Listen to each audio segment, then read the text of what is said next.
We haven't seen anything like this before from a US presidential candidate. What is the strategy? Well, I think, first of all, the problem was these mail-in ballots, and that was an initiative pushed very fervently, if you will, by the Democrat Party. And to them, I say, you reap what you sow. Having said that, everyone in America and the world at large needs to understand something. Joe Biden is not the president-elect of the United States. Right. First, the Secretary of State of each state has to certify the election. Then the Electoral College has to meet, and then they vote. Then you have a president-elect. This isn't actually something totally out of the ordinary, because Al Gore, when it was Bush versus Gore, thought he was president until December 13th. So to those people that think that the president should just concede, I say buckle. Well, wait a minute. There isn't really a parallel. I know it's the Republicans are trying to whip one up. There isn't really a parallel to 2000. You know that perfectly well. That was a genuine voting issue in one state, which was the decisive state. In this case, we have a candidate who's got more than 4 million more votes than other people, and as yet there has been no evidence of substantial voting error or voting frauds which could have changed the outcome of this election. So that really is bogus. And aren't you a bit ashamed of yourself, to be honest, undermining the democratic process for partisan reasons?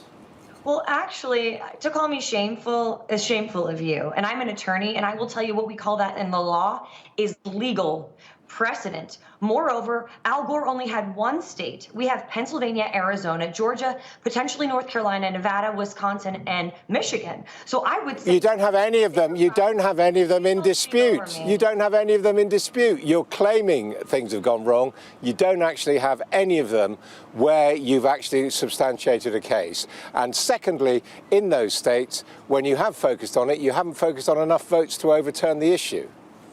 So you don't believe in legal due process in the United States of America? I believe in the democratic process, and I'm asking you whether you think you are respecting the democratic process. I respect. Would you be happy? Would you be happy for Donald Trump to stay president against the will of the majority of the American people on legal technicalities?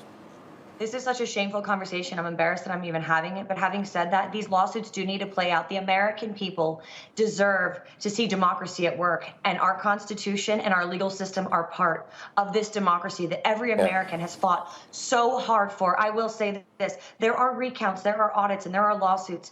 And due process needs to play out here in the United States. So a real clear winner is had. Right. Democrats and Republicans alike should have a president that everyone supports and believes is fairly elected. As of right now, there are massive allegations of voter fraud, and you need to— There are not massive allegations of voter fraud. There are claims of massive allegations.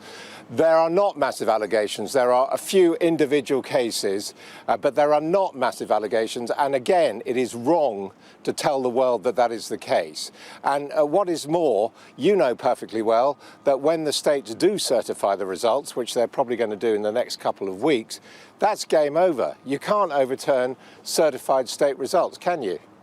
No one is arguing who the winner should be. The American people deserve— You are. You've just said Joe Biden. You've just told me Joe Biden is not the winner. So you are arguing it. Don't say you're not arguing it. You are. He is. Darling, I told you that he is not the president-elect of the United States, which he is not. He has not been certified by each state Secretary of State, and the Electoral College has not met yet. So if you want to be a proper Brit and be technical, those are the technicalities. You know, everyone— Okay, he is recognized as a president-elect by Republican President, former Republican President, and by former Republican President George W. Bush, by admittedly Democratic President Bill Clinton, by 4 U.S. Republican senators, and by Democratic senators. Look, it's not a question. I know technically he hasn't been sworn in yet and the Electoral College hasn't met. We all know that. But we also know that any previous candidate other than Donald Trump would have admitted that he'd lost and conceded by now. So I guess what you're telling the viewer is that the mainstream media and big tech like Google, Facebook, and Twitter control the narrative and tell us what to think. I tell everyone at home, please watch the show Black Mirror because you're watching it right now. The media is gaslighting you. Think for yourselves and just let the democratic process play out. No one is saying that Joe Biden isn't going to ultimately. And what you're doing is encouraging people to indulge in baseless conspiracy theories. And I put it to you again, as someone, an attorney at law, I find that an extremely regrettable thing for you to be doing. Well, I hope you are never charged with a crime, because if so, you would be convicted and guilty, because no due process is entitled to anyone. Now is it? Do you listen to yourself ever and think, does anyone really believe what I'm saying? So now we're going to insult me for my opinion. No, I'm just asking you. I'm just asking you. You're making a case. I am extremely proud you've made a series of statements which have not had backing. And I spent 3 years in law school, and I passed the bar exam, and I did so meritoriously and in good faith, and I'm in good standing. So I think you should have some deference and respect for a lady. Right, and I spent 40 years covering American politics, and I've also got and degrees. Insulting women. I'm not insulting women. I don't even. Your sex doesn't come into this. I'm simply asking you whether you think Republicans and Republicans like you are behaving in an honourable and decent fashion that you would be proud to turn around to the next generation and say, "Copy me." I would want every American to say, hey, we should have a constitution that means something from 1776. Our legal system works. We should have due process of law. Every American citizen is entitled to due process of law. There are recounts, there are audits, and there are lawsuits. And until they are fully seen out, we have to respect the will of the President of the United States. And whether you like it or not, the president today is Donald J. Trump, the 45th president of the United States. I do not know who will be the 46th president, and it is really not my opinion to say who it will be, but I will tell you, we deserve transparency in elections. We deserve to see this process at work, and only one party wants that, and that's the Republican Party. Elections done in secrecy are bad for Democrats and Republicans and our republic alike. It doesn't sound as if, in the end, you're confident that this legal misery you're putting America through is going to result in your winning anyway. To be honest, let's take Donald Trump out of the equation. I know your vitriol and hatred for him is apparent. This is about fairness for everyone. Oh, if you haven't expressed an opinion, then I have green hair. Having said that, I think every American deserves transparency in this process, and it has to play out because this election is impacting Republicans.